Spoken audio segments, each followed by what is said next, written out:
சாப்பாட்டை பார்த்தா உனக்கு பேச்சே வராதே. ரசமாடி வச்சிருக்க? இந்த ரசத்துல சாணியை கரைச்சா இல்ல புளிய கரைச்சியா? இந்த லட்சணத்துல சாப்பாடு ரெடி மனைவி ரெடி வாய்க்கடியே பேச தெரியுது உனக்கு?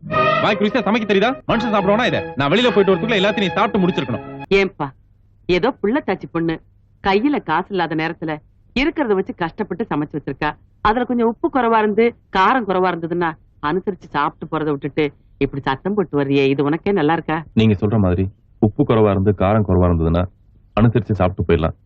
ஆனா இங்க சாதமே குறைவா இருக்கு. அவ எனக்கு சோறு எடுக்கும் போது பாத்திரத்துல கரண்டியை சுரண்ட சத்தம் கேட்டது. அப்பதான் சாப்பாடு கம்மியா இருக்குன்னு நான் தெரிஞ்சுக்கிட்டேன். இருக்கிற சாப்பாட்டை நான் சாப்பிட்டு போயிட்டா புள்ளதாச்சி கும்பல அவ பட்னியா கிடப்பா. அதை விட நான் இப்படி சத்தம் போட்டு வந்துட்டா மிச்சம் மீறி அவ தான் சாப்பிட்டாகணும். அதனாலதான் அந்த மாதிரி செஞ்சேன். நீங்க ஒண்ணும் தப்பா நினைக்காதீங்க. நல்லா இருக்குமா நியாயம்? புள்ளத்தாச்சி பொண்ணு நீ பட்னியா இருக்க கூடாதுன்னு அவன் நாடகம் ஆடிட்டு போறான். புருஷன் சாப்பிடாம போயிட்டானேன்னு நீ பட்னியா இருக்க. உங்க 2 பேர்ல யார் கொடுத்து வச்சவங்கன்னே தெரியல.